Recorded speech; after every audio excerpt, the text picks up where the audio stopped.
Okay. Um, like it said before, the missiles now really run a very, very good chance of being able to hit things, uh, if they wish, that are, less than, let's say, 50 to 100 meters in size. And they might not need more than one or two missiles. Now, what does that mean?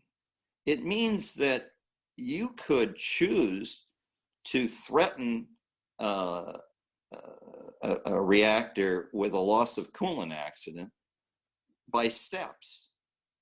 You could hit the power grid lines coming in, which would then force the diesel generators to do the electrical generation to pump the coolant to keep the reactor from melting down or having fuel failures.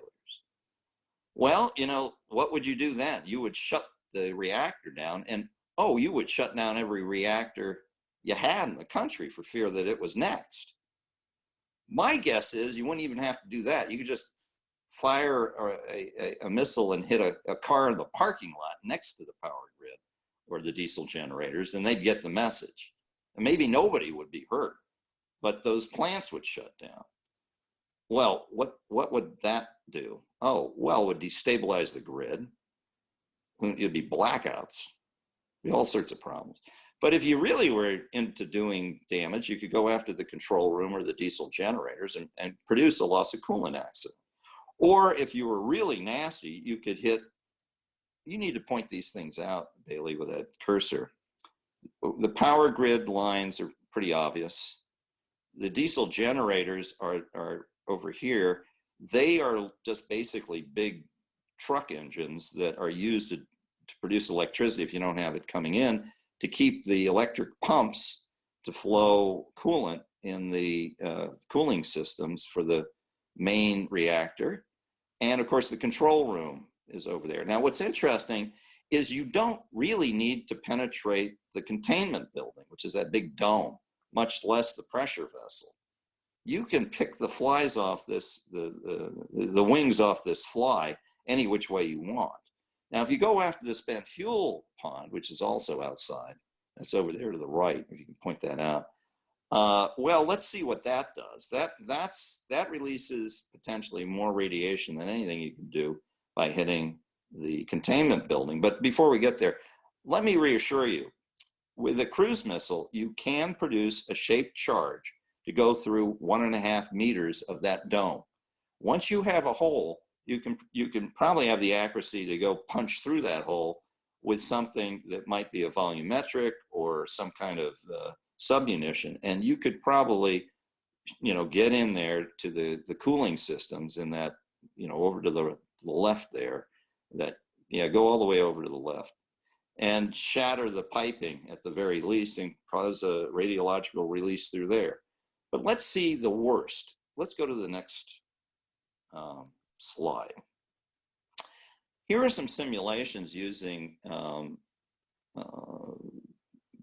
respected models. Let's just say that, or DOE models, of what would happen if you hit a spent fuel pond. And depending on whether it blew to the east or it chose to go, to the west. You can see here that depending on the dates, you could count on harming a lot of South Korea or harming an awful lot of Japan.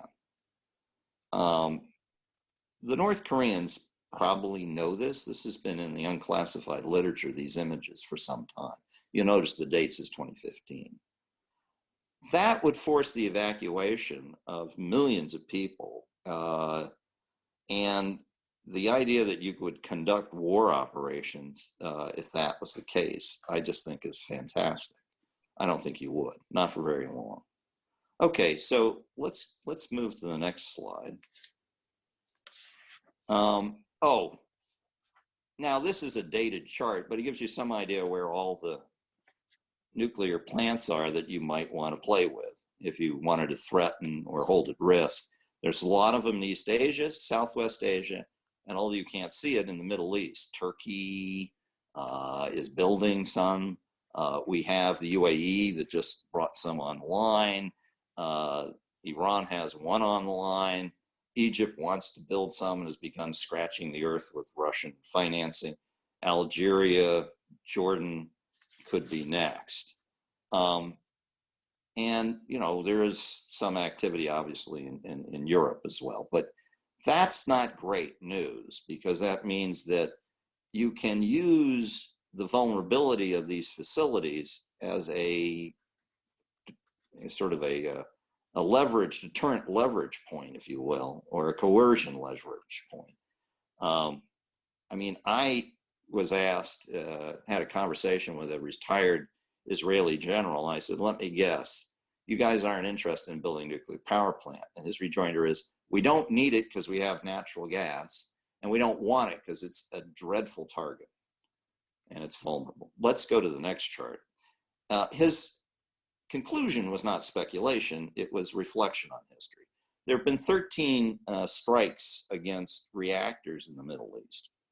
And you would think that that would suggest that this is a trend rather than something that will never happen.